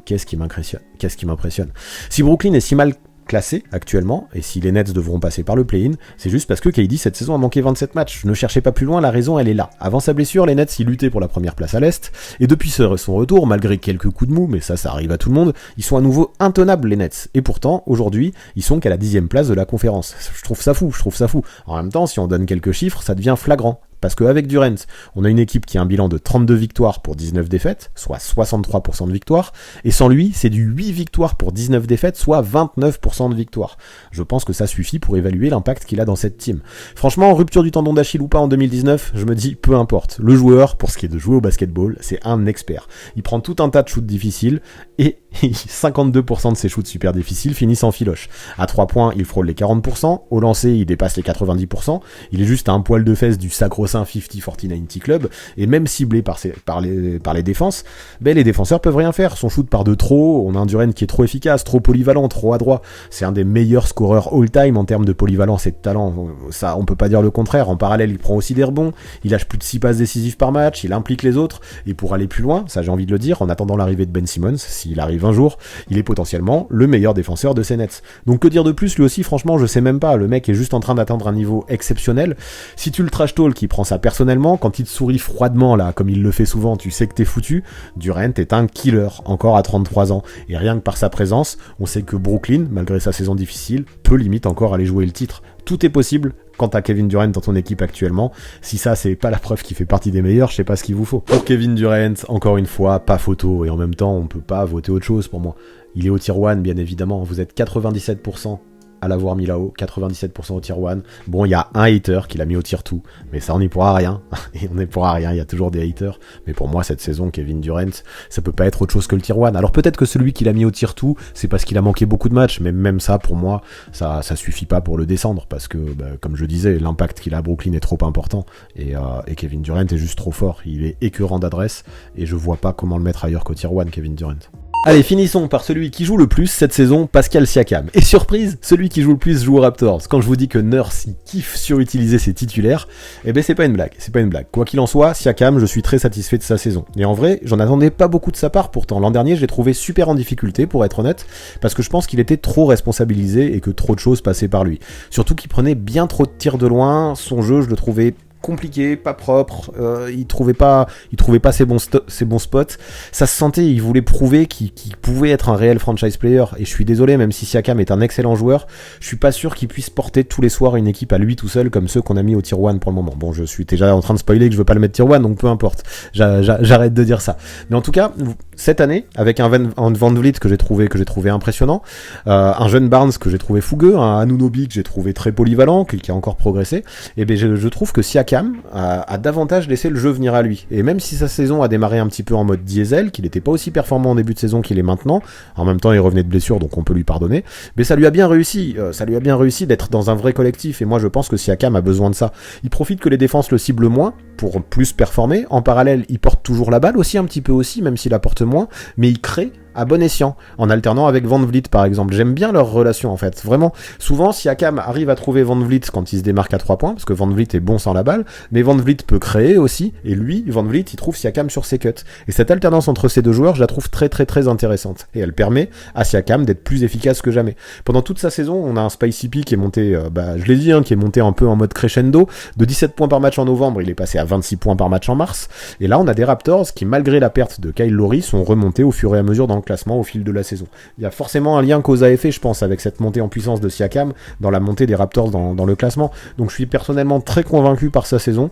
Plus ça va et plus je suis convaincu d'ailleurs. Je trouve que c'est une très belle rédemption pour Siakam après sa saison compliquée. Il a appris à ajuster son jeu pour moins forcer et au final passer sûrement un nouveau step dans un collectif comme celui des Raptors. Je trouve qu'il est exactement le style de joueur qu'il faut pour que les Raptors performent. Donc bravo à Siakam pour ça. Pour Pascal Siakam, vous êtes 85% à le mettre à l'échelon 2. Et je pense que c'est là qu'il doit avoir sa place, Pascal Siakam. Vous étiez 12% à le mettre à l'échelon 1, je trouve ça un petit peu exagéré quand on voit les 3 monstres qu'il y a là-haut, et même s'il y a déjà une petite hétérogénéité entre les... j'arrive pas à parler. Même s'il y a des petites différences de niveau entre les 3, je trouve pas que Siakam mérite cet échelon 1, donc échelon 2 c'est très bien, mais je pense qu'il est le meilleur de cet échelon 2, clairement, Pascal Siakam. Vous étiez 12%, ouais, donc à le mettre à l'échelon 1, 4% à l'échelon 3, ça je suis pas d'accord avec ça. Donc Siakam à l'échelon 2, en se disant qu'il est le meilleur de l'échelon 2, moi je trouve que c'est cool. C'est cool pour Siakam. Épilogue. Alors si on fait le bilan de ce live qui concernait les ailiers forts et les différents tiers, on a beaucoup de joueurs à l'échelon 3 et à l'échelon 4. Et en fait, je pense qu'on n'a jamais eu autant de désaccords. C'est des petits désaccords, mais moi, il y a quelques joueurs que j'aurais monté, je pense. Donc on va faire le point. À l'échelon numéro 1, j'aurais mis les 3 mêmes. Giannis Antetokounmpo, DeMar DeRozan et Kevin Durant. Franchement, pour moi, il n'y a pas photo. Alors c'est sûr, toujours, je le répète, considérer DeMar DeRozan comme un ailier fort, ça me choque toujours autant. Mais en termes de niveau de jeu, voir ces 3 joueurs à l'échelon 1, moi, ça me convainc totalement. Échelon 2, là, ça me va aussi, de voir Draymond Green. Evan Mobley, pour moi, oui, échelon 2 aussi. Pascal Siakam, par contre, je pense que c'est le meilleur joueur de l'échelon 2. Ces 3-là, bien sûr, même s'il y a des différences de niveau de jeu, parce que je vais pas essayer de redire hétérogénéité, donc même s'il y a des différences de niveau entre chacun, ça me va bien. Par contre, moi, c'est à l'échelon 3, avec le recul, vu la défense de Jaren Jackson Jr., vu l'impact qu'il a aux Grizzlies, malgré ses irrégularités en attaque, je l'aurais mis à l'échelon 2. À l'échelon 2, on a aussi un Draymond Green qui marque 7 points par match et qui n'est pas le plus régulier au shoot, même s'il a un vrai rôle en attaque. Donc ça, c'est mon premier désaccord. J'aurais mis Jaren Jackson Jr. à l'échelon 2. Après, Jake Crowder, Marcus Morris, Kristaps Porzingis, Bojan Bogdanovic, Aaron Gordon, Dorian Finney-Smith, Scottie Barnes et Miles Bridges, ça me va à peu près à l'échelon 3, même si Scottie Barnes et Miles Bridges auraient pu potentiellement revendiquer l'échelon 2, mais moins que Jaren Jackson Jr., je trouve. Donc ça me choque un peu moins. Disons que Barnes et Bridges, c'est des échelons 2,5. Donc non, là, c'est pas des désaccords. Moi, vraiment, le gros désaccord, c'est Jaren Jackson Jr.